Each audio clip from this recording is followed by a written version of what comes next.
अक्सर ऐसा होता है ना कि मन में कुछ ऐसे विचार आ जाते हैं जिन्हें हम चाहते ही नहीं हैं। ये आते कहाँ से हैं और इनसे निपटा कैसे जाए? आज हम एक पुरानी कहानी के जरिए इस उलझन को समझेंगे।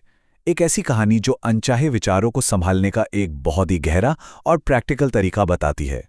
तो चलिए देखते हैं आज हम क्या-क्या समझने वाले हैं। हम शुरू करेंगे एक लगातार उठने वाले प्रश्न से। फिर जानेंगे कि इच्छा को एक नए नजरिए से कैसे देखा जा सकता है। इसके बाद एक भिक्षु की दिलचस्प कहानी सुनेंगे जिससे हमें संतुलन का सिद्धांत समझ आएगा और आखिर में हम शांति के मार्ग पर बात करेंगे। चलिए शुरू करते हैं।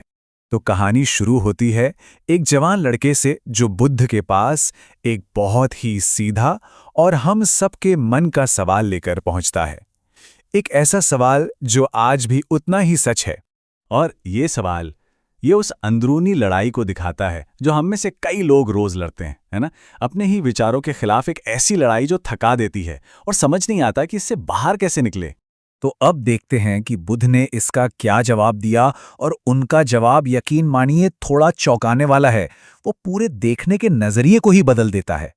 बुद्ध ने समझाया, देखो, ये जो वासना है ना, ये कोई बुरी चीज नहीं है, कोई दुश्मन नहीं है।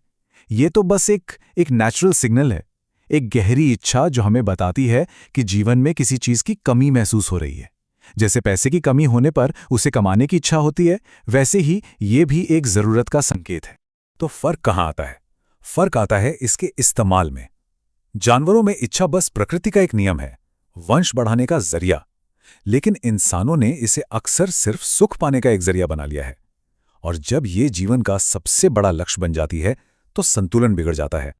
अब इस बात को और अच्छे से समझाने के लिए बुद्ध ने एक कहानी सुनाई, एक ऐसे भिक्षु की जो बिल्कुल इसी उलझन से गुजर रहा था। कहानी दिखाती है कि कैसे एक छोटी सी बात से शुरू होकर वो भिक्षु धीरे धीरे एक जुनून में फंसता चला गया। कुछ ही हफ्तों में उसकी हालत ये हो गई कि ना नींद आती थी, ना भूख लगती थी, ना ही किसी काम में मन लगता था। बस ये दिखाता है कि कैसे एक छोटा सा बाहरी असर भी हमारे मन की शांति को पूरी तरह से हिला सकता है। और जब वो पकड़ा गया तो शर्मिंदगी में उसने क्या किया? उसने इल्जाम किसी और पर डाल दिया और कसम खाई कि अब से वो इन विचारों को अपने मन में आने ही नहीं देगा। लेकिन क्या ये वादा निभाना इतना आसान था? और बस यहीं से कहानी एक बहुत ही दिलचस्प मोड़ लेती है। ये हमें इस पूरी शिक्षा के दिल में ले जाती है, जहां गुरु भिक्षु को एक बगीचे में ले जाकर सिखाते हैं कि विचारों को दबाना कितना बेकार है। चलिए देखते हैं कैसे। तो गुरु ने कुछ कहा नहीं, बस करके दिखाया। उन्होंने भिक्षु को एक छोटी सी पानी की नाली को रोकने के लिए कहा। पहले उसने मिट्टी से रोकने की कोशिश की, पानी ऊपर से बह गया। फिर उसने कंकड़ पत्थर डाले, पानी साइड से निकल गया। आखिर में उसने एक बड़ी चट्टान रखी और पानी ने तो अपना रास्ता ही बदल लिया और चट्टान के चारों ओर से बहने लगा। तो इससे क्या पता चलता है? यही कि दमन मतलब किसी चीज को जबरदस्ती रोकना कोई हल नहीं है। असल में इससे तो मामला और बिगड़ जाता है।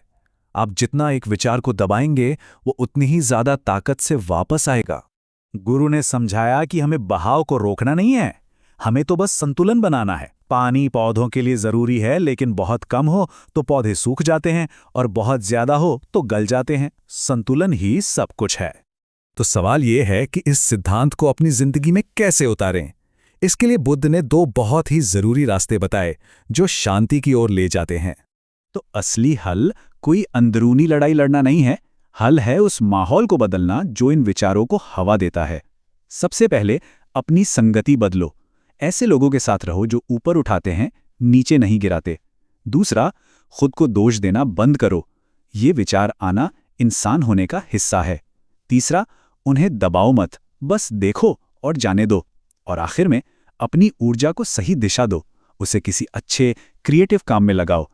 और उस भिक्षु ने क्या किया? उसने अपनी संगति बदल दी।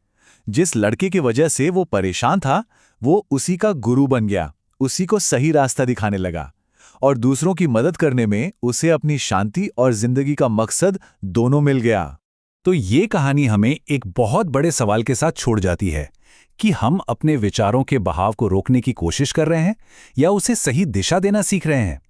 क्योंकि मकसद मन को खाली करना नहीं है, बल्कि मन की इस शक्तिशाली नदी को समझदारी और संतुलन के साथ सही